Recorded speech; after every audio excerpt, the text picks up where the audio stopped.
retrouve pour une nouvelle vidéo. Je suis très contente de vous retrouver parce qu'aujourd'hui c'est le meilleur jour de l'année pour moi, c'est mon anniversaire. Donc voilà, je suis super contente de revenir pour une nouvelle vidéo pour vous parler de pierre. Oui, de pierre. De lithothérapie pour être plus exact. Donc j'ai déjà écrit un article à ce sujet sur le blog, si ça vous intéresse d'aller le consulter. Je vais vous parler du pouvoir des pierres, de la lithothérapie, donc du soin par les pierres. Alors, pour ceux qui ne connaissent pas déjà la lithothérapie, sachez que grâce aux pierres, donc je vais vous expliquer un petit peu tout ça en détail, mais grâce aux pierres, on peut s'aider, on peut soulager bien des maux et bien des difficultés dans la vie, physique, morale, sentimentale, émotionnelle ou autre.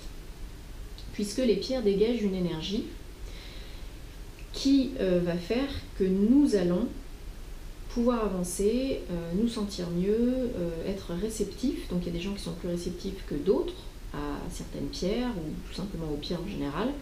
Donc il faut bien entendu trouver les pierres qui vous correspondent le mieux. Il faut choisir ces pierres, être choisi aussi par les pierres. Ça marche dans les deux sens. Il y a plusieurs catégories, donc par couleur, par utilité, par sorte, forme. Voilà, c'est un sujet vraiment très vaste, très intéressant, vraiment très intéressant. Moi, ça fait plusieurs années maintenant que je m'y intéresse.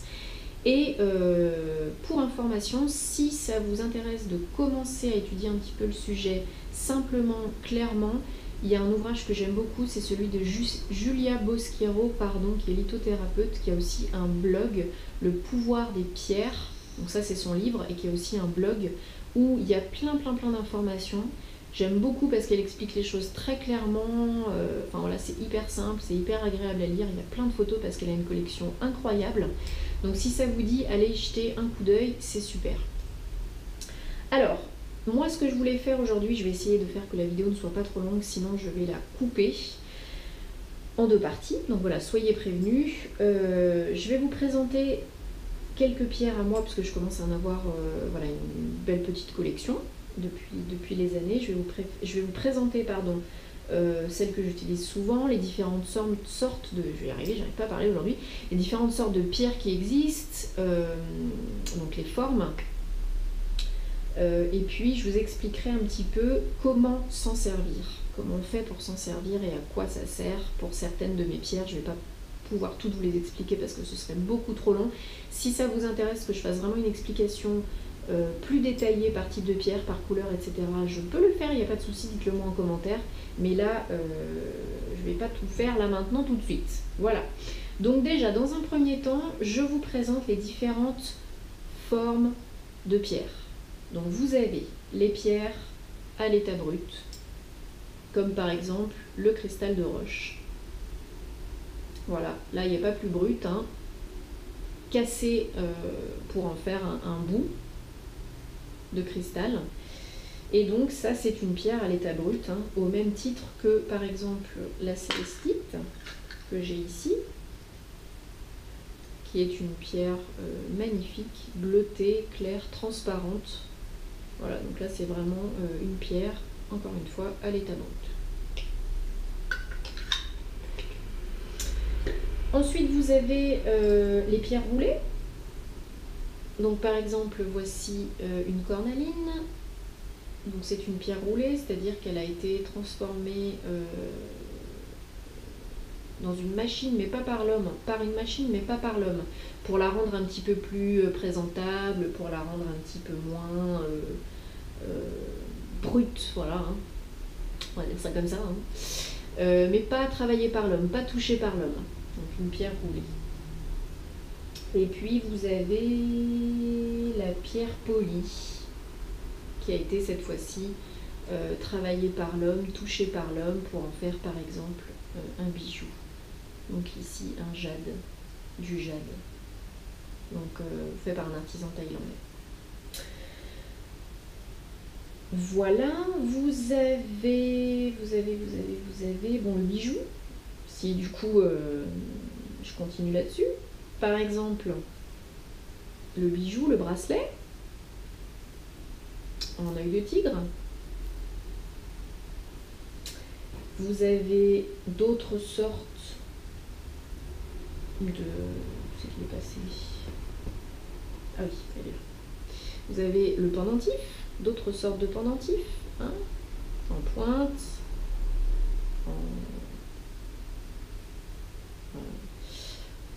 pas en pointe, pas en très travaillé, mais bon voilà, pour faire un petit peu plus joli, on va dire ça comme ça. Vous avez aussi la géode, en autre forme de pierre, bien entendu.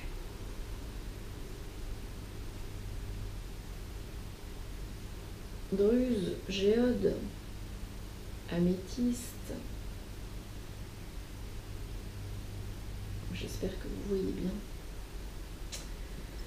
Vous avez encore voilà, en forme de bijoux. Vous avez en porte-clés, à l'état brut. Vous avez en bague, voilà, de l'ambre, orange. Et puis je vous montre un dernier spécimen à l'état brut, l'hématite.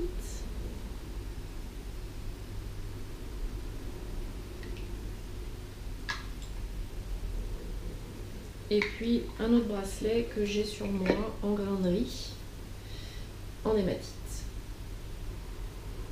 Voilà, je peux vous montrer à peu près donc ça.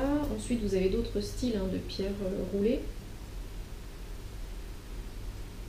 Pierre de lune, aventurine. Ah oui, j'ai oublié aussi de vous présenter mon galet de labradorite, qui est absolument magnifique. Donc on utilise pour les massages et pour l'appliquer donc à même le corps, sur les chakras par exemple. Reflet bleuté, vert, brillant, pierre de protection qui est absolument magnifique.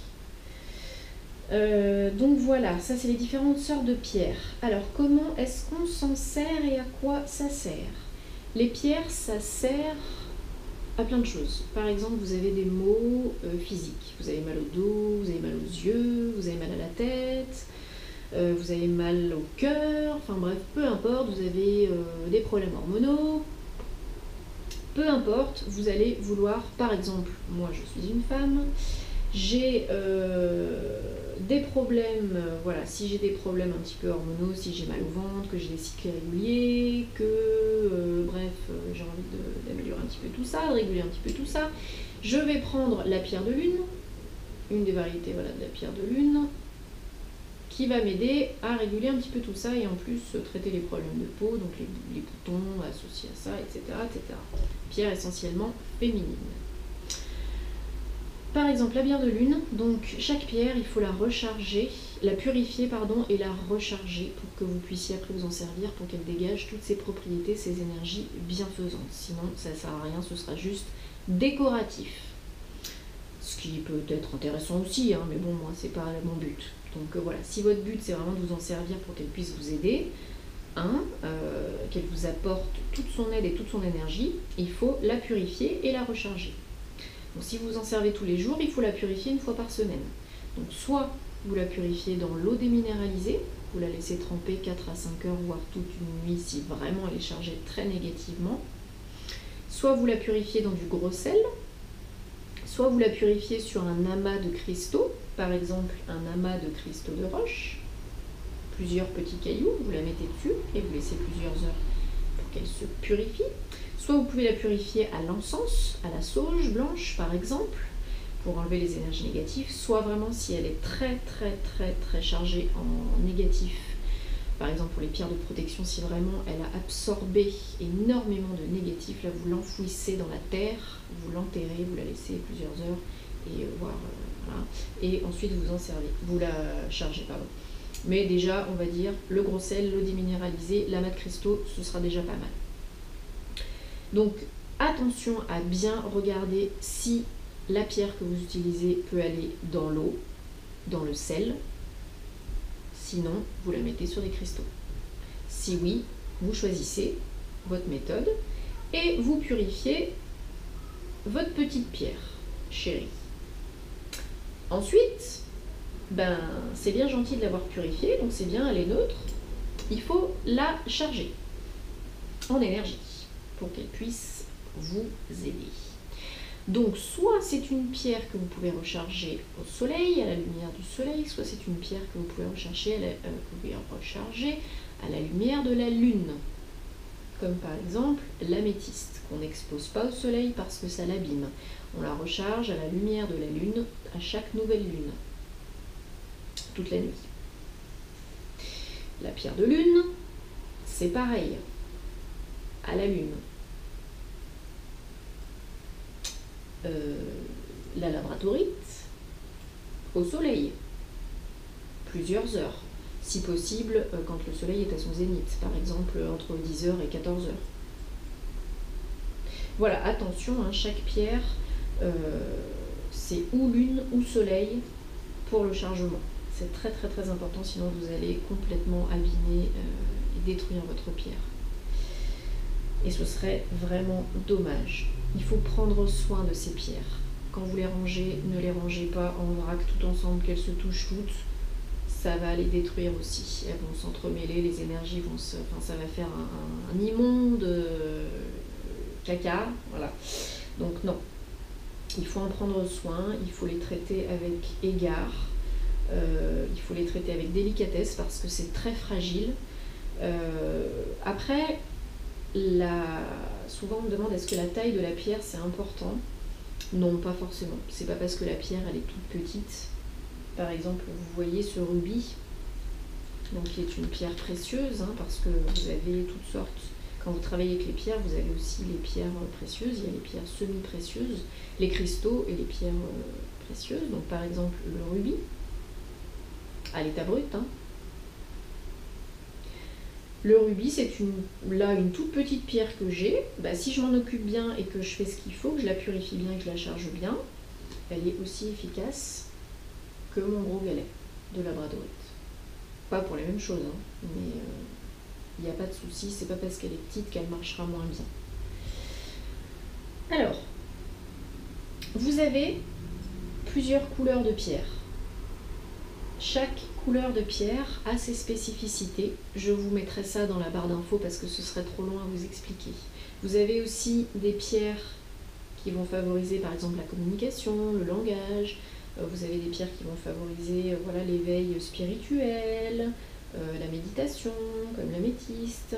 Vous avez des pierres, des pierres essentiellement féminines, comme la pierre de lune. Vous avez des pierres de protection, comme l'œil de tigre, la labradorite. Vous avez des pierres de douceur, comme l'aventurine et le quartz rose, que j'ai laissé sur mon bureau là-bas. De douceur, parce qu'elle apporte calme, réconfort, elle calme les peines de cœur, les chagrins, etc. Vous avez plusieurs types de pierres, donc des utilités différentes. Si vous souhaitez aussi en savoir plus, donc je vous conseille de vous renseigner par rapport à ça. Sinon, si vous voulez que j'explique tout en détail encore une fois, n'hésitez pas à me le dire en commentaire et je ferai plusieurs vidéos avec des sujets un petit peu différents pour pas trop vous embrouiller, pour que ce soit assez clair, parce qu'il y a tellement de choses à dire, c'est tellement intéressant. Moi j'adore utiliser les pierres, j'adore acheter mes pierres, j'adore m'en occuper, j'adore les effets qu'elles ont sur moi, plutôt doux ou alors plutôt forts, ça dépend aussi des moments. Par exemple, des fois quand je mets mon bracelet d'hématite trop longtemps, je suis obligée de l'enlever parce que ça me donne des migraines, ça peut avoir des effets plus forts suivant les périodes et suivant les gens.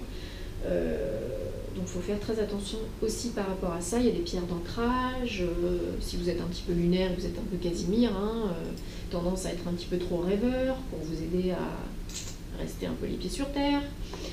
Il y a des pierres qui sont aussi censées vous protéger des ondes magnétiques, comme par exemple la tourmaline noire, je crois. Si je ne me trompe pas, parce que je ne les connais pas toutes par cœur, il y en a tellement.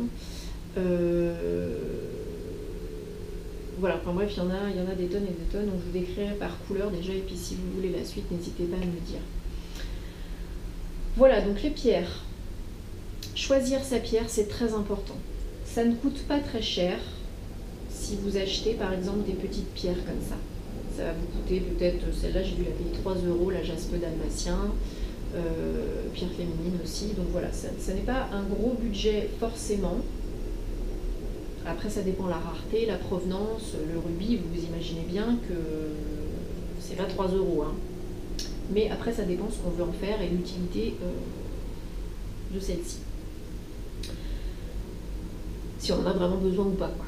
Et après vous pouvez faire au fur et à mesure, acheter ce dont vous avez besoin au fur et à mesure. Donc voilà. Alors, vous avez compris, bien choisir sa pierre, bien choisir la forme. Après il faut acheter des pierres qui vous attirent. Si pour vous la forme brute c'est plus joli que le bijou ou que la forme polie ou roulée, et ben choisissez celles qui vous plaisent le plus, qui vous attirent le plus à l'œil. Touchez-les, sentez-les, voyez si ça vous procure quelque chose, faites ce qu'il faut pour voir si c'est la bonne pierre pour vous, et si c'est le cas, achetez-la et utilisez-la, prenez-en soin, elle vous le rendra bien, très bien même, je vous le promets, je vous l'assure. Voilà, je vais m'arrêter là pour cette vidéo. Si ça vous intéresse que je vous en dise plus, n'hésitez pas à me le dire en commentaire, j'en serais absolument ravie, j'adore ce sujet. N'hésitez pas à vous abonner à ma chaîne, c'est gratuit pour voir les prochaines vidéos. Et en attendant la prochaine, n'hésitez pas aussi à consulter mon article sur le blog beauté-bien-être-naturel.com pour voir un petit peu les pierres plus spécifiquement. Et je vous dis à très très bientôt, profitez du week-end. Salut!